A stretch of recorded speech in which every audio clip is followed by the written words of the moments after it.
2015. Avengers Age of Ultron, Jurassic World, Inside Out. These are action-packed and adventurous films based around two people that don't like each other. So the film we're covering today is Ant-Man. What?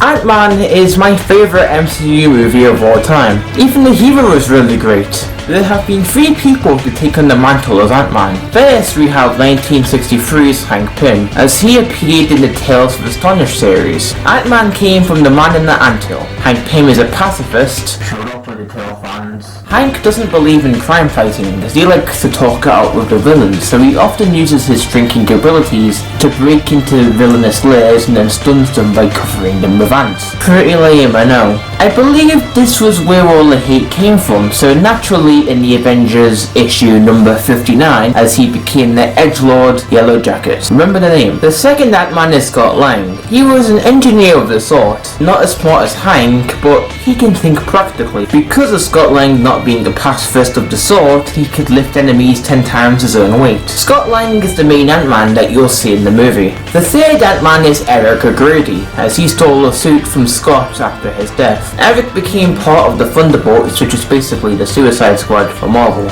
Eric is irrelevant in this movie. Wait a minute. Why did I bring them up? Because of, Ant-Man came out after Age of Ultron, which immediately broke the attention to go to a side story. Kevin Feige intended this to happen as he wanted to have a generic movie right after an action-packed one. This is the same case of Ant-Man and the Wasp, as it came out right after Infinity War. I like Ant-Man for being more down to earth. I know there is a lot of futuristic technology, but the movie seems so real in a way, with the generic plotline of bored guy is jealous of successful guy, so he wants to make something to compete with the Iron Man. Film was in the writing process for years, as Edgar Wright was working on the film since 2008, which is why Ant-Man and the Wasp were absent from the Avengers despite Joss Whedon wanting them in. Wright seemingly got fired, so Peyton Reed stepped in. The original script wasn't that different from the film we have today. The only changes was fitting the mother, Janet, into the film by saying that she went molecular and died. Ooh. It is really hard to write a film about a guy who shrinks and can communicate to ants, so what we got was alright. I don't think it was the best MCU film objectively or subjectively, just that it's my favourite and I would totally watch it again. It had really good scenes like the Ant vs the Falcon. The whole scene where Ant-Man is getting out of the building to catch the bald man that you forgot the name of, which is apparently called Darren Cross, and he is the Yellow Jacket. In fact, the whole fight scene was great. I loved how it would change perspective from Scott's to a random bystanders. References are on point. I remember smirking at the Tales to Astonish reference in the theatre. At the moment, Ant-Man is one of the few films that you don't have to watch the ones previous, so if you haven't seen any of the MCU films and are new, well, it really doesn't hurt to watch Ant-Man. Granted, he isn't necessary for Infinity War, but I'm talking as a whole. Same goes for the sequel, Ant-Man and the Wasp, although you might not understand the post-credit scene at the end.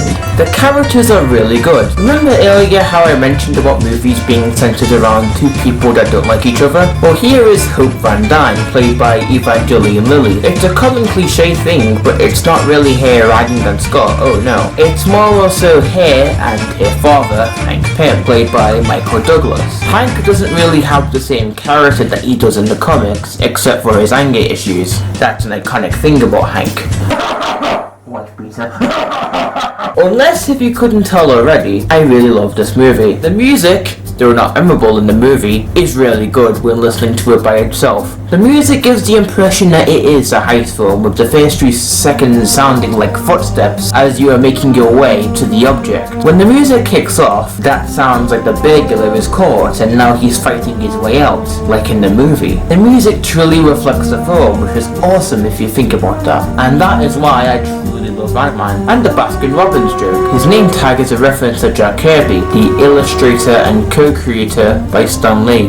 In conclusion, Ant-Man is a relaxing film that all movies should be. The questions that I had in the film were not about questioning the plot. It was more so questions that would get answered in the sequels. And so that is it about Ant-Man. That sentence did not make sense. Now, what else is there to cover on this channel? Let's find out.